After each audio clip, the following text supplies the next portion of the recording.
Welcome to സൈക്കോസ്കോപ്പ്. നമ്മുടെ വീടുകളിലെ പ്രിയപ്പെട്ട വളർത്തുമൃഗമാണ് പൂച്ചകൾ. എന്നാൽ പൂച്ചകളും മനുഷ്യരിലെ സ്കിസോഫ്രീനിയ എന്ന മാനസികാവസ്ഥയും തമ്മിൽ എന്തെങ്കിലും ബന്ധമുണ്ടോ?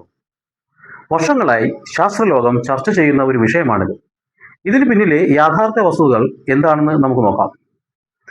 ഇവിടെ വില്ലൻ പൂച്ചകളല്ല, മറിച്ച് അവയുടെ വിസർജ്യത്തിലൂടെ പടരുന്ന ടോക്സോപ്ലാസ്മ ഗോണ്ടി എന്ന ഒരു ഏകകോശ പരാതമാണ്. പൂച്ചകളുടെ ശരീരത്തിൽ വളരുന്ന ഈ പരാതം മനുഷ്യരിലെത്തിയാൽ അത് തലച്ചോറിലെ ഡോപ്പമിൻ അളവിനെ ബാധിക്കുമെന്നാണ് പഠനങ്ങൾ സൂചിപ്പിക്കുന്നത്. ലോക ജനസംഖ്യയുടെ 1/3 ഈ പരാതത്തെ ശരീരത്തിൽ വഹിക്കുന്നുണ്ടെന്നാണ് കണക്കുകൾ പറയുന്നത്. എന്നാൽ ഇത് കേവലം ഒരു അണുബാധ മാത്രമല്ല, മനുഷ്യന്റെ പെരുമാറ്റത്തെയും ചിന്താഗതിയെയും എന്തിനധികം സങ്കീർണമായ സ്കീസോഫ്രീനിയ പോലുള്ള മാനസിക അവസ്ഥകളെ വരെ സ്വാധീനിക്കാൻ ഇതിന് കഴിയുമെന്ന് പഠനങ്ങൾ സൂചിപ്പിക്കുന്നു. ഇതിന് പിന്നിലെ സത്യം എന്താണെന്ന് നമുക്ക് നോക്കാം. സ്കീസോഫ്രീനിയ ബാധിച്ചവരിൽ നടത്തിയ രക്തപരിശോധനകളിൽ പലപ്പോഴും ഈ പരാതത്തിനെതിരെയുള്ള ആന്റിബോഡികളുടെ സാന്നിധ്യം കൂടുതലായി കണ്ടുവരാറുണ്ട്. തലച്ചോറിലെ കോശങ്ങളിൽ വീക്കം അല്ലെങ്കിൽ ഇൻഫ്ലമേഷൻ ഉണ്ടാക്കുവാനും പിന്നെ അതുപോലെ തന്നെ ന്യൂറോ ട്രാൻസ്മിറ്ററുകളിൽ മാറ്റം വരുത്താനും ഈ ഇൻഫെക്ഷൻ സാധിക്കും. ഇത് രോഗസാധ്യത വർദ്ധിപ്പിച്ചേക്കാം. പക്ഷേ ഇത് മാത്രമാണ് രോഗകാരണം എന്ന് നമുക്ക് പറയാൻ കഴിയില്ല. ഈ ടോക്സോപ്ലാസ്മ ഗോണ്ടി എന്ന് പറയുന്നത് ഒരു ഏകകോശ ജീവിയാണ്. ഇതിന് അതിന്റെ ജീവിതചക്രം പൂർത്തിയാക്കുവാൻ പൂച്ചകളുടെ ശരീരം അത്യാവശ്യമാണ്. പൂച്ചയുടെ വിസർജ്യത്തിലൂടെയാണ് ഇത് പുറത്തേക്ക് വരുന്നത്. മണ്ണിലൂടെയോ വെള്ളത്തിലൂടെയോ അല്ലെങ്കിൽ ശരിയായി പാകം ചെയ്യാത്ത മാംസത്തിലൂടെയോ ഇത് മനുഷ്യരിലെത്താം.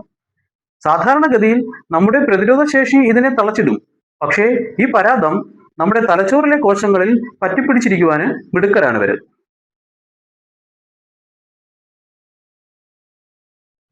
പൂച്ചകളും സ്കീസോഫ്രീനിയയും തമ്മിലുള്ള ബന്ധത്തെക്കുറിച്ച് പറയുമ്പോൾ നമ്മൾ വിസ്മരിക്കാൻ പാടില്ലാത്ത ഒരു പേരാണ് ലൂയി വെയ്ൻ. 19-ാം നൂറ്റാണ്ടിന്റെ അവസാനത്തിൽ പൂച്ചകളെ മനുഷ്യരെ പോലെ വസ്ത്രം ധരിപ്പിച്ചും ചായ കുടിച്ചും നൃത്തം ചെയ്തും ചിത്രീകരിച്ച അദ്ദേഹത്തിന്റെ ചിത്രങ്ങൾ ലോകത്തിന് വളരെ പ്രശസ്തമാണ്. എന്നാൽ പിൽക്കാലത്ത് അദ്ദേഹത്തിന് സ്കിസോഫ്രീനിയ ബാധിച്ചു. അദ്ദേഹത്തിന്റെ ചിത്രകലയിലും അദ്ദേഹത്തിനുണ്ടായ സ്കിസോഫ്രീനിയയുടെ ആ മാറ്റങ്ങൾ പ്രകടമായിരുന്നു. ലൂയി വെയ്ൻ വരച്ച സാധാരണ പൂച്ച ചിത്രങ്ങളിൽ നിന്ന് തുടങ്ങി സാവധാനം സങ്കീർണമായ ഒരു ജോമെട്രിക്കൽ ഫിഗറൊക്കെ ഉൾപ്പെടുത്തിയ ഒരുതരം പൂച്ചയുടെ രൂപങ്ങൾ അദ്ദേഹം വരയ്ക്കാൻ തുടങ്ങി. ചിത്രങ്ങൾ മാറുന്ന സാധാരണ പൂച്ചകൾക്ക് പകരം ഊർജ തരംഗങ്ങൾ, ഇതിനെ ഒരുതരം ഇലക്ട്രിഫൈഡ് രൂപങ്ങൾ എന്ന് പറയാം, അത്തരത്തിലുള്ള സങ്കീർണമായ പാറ്റേണുകളെ അദ്ദേഹം ചേർത്തുകൊണ്ടാണ് പിന്നീട് ചിത്രരചന തുടങ്ങിയത്. അക്കാലത്തിൽ അദ്ദേഹത്തിന്റെ ഈ മാനസിക രോഗാവസ്ഥയെപ്പറ്റി അതുപോലെ തന്നെ പൂച്ചയുമായിട്ടുള്ള ബന്ധങ്ങളെപ്പറ്റി സങ്കീർണമായ ചർച്ചകൾ ശാസ്ത്രലോകത്തിൽ ഉണ്ടായിരുന്നു.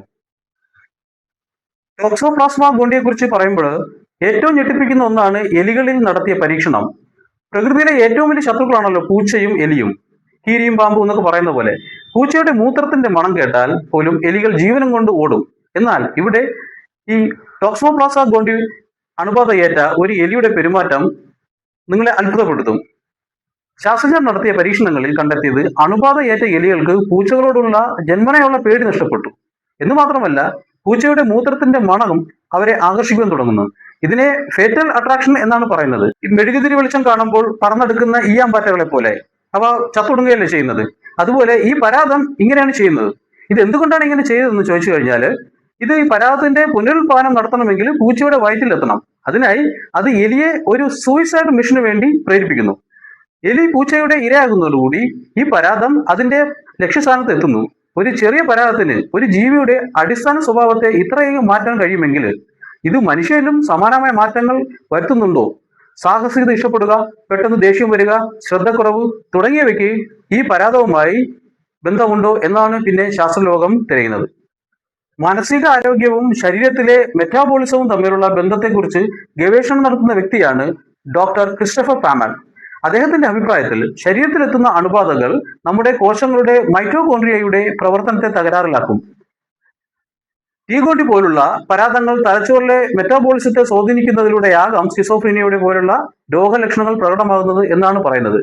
25 വയസ്സിന് മുൻപ് പൂച്ചകളെ വളർത്തുന്നവരിലോ പൂച്ചകളുമായി സമ്പർക്കമുള്ളവരിലോ സ്കിസോഫ്രീനിയയുമായി ബന്ധപ്പെട്ട അസുഖങ്ങൾ വരാനുള്ള സാധ്യത 2 ഇരട്ടിയിലധികമാണ് എന്നാണ് അദ്ദേഹം ചൂണ്ടിക്കാട്ടുന്നത്. ലോകമെമ്പാടും ധാരാളം ആളുകൾ പൂച്ചകളെ വളർത്തുന്നു എന്നതിനാൽ തന്നെ ഈ കണ്ടെത്തൽ വളരെ ഗൗരവകരമാണ്. പൂച്ചപ്രേമികൾ ഭയക്കേണ്ട സാഹചര്യമുണ്ടോ? ഇല്ല. വീടിനുള്ളിൽ വളർത്തുന്ന വൃത്തിയുള്ള ഭക്ഷണം നൽകുന്ന പൂച്ചകളിൽ നിന്ന് ഈ രോഗം വരാനുള്ള സാധ്യത വളരെ കുറവാണ്.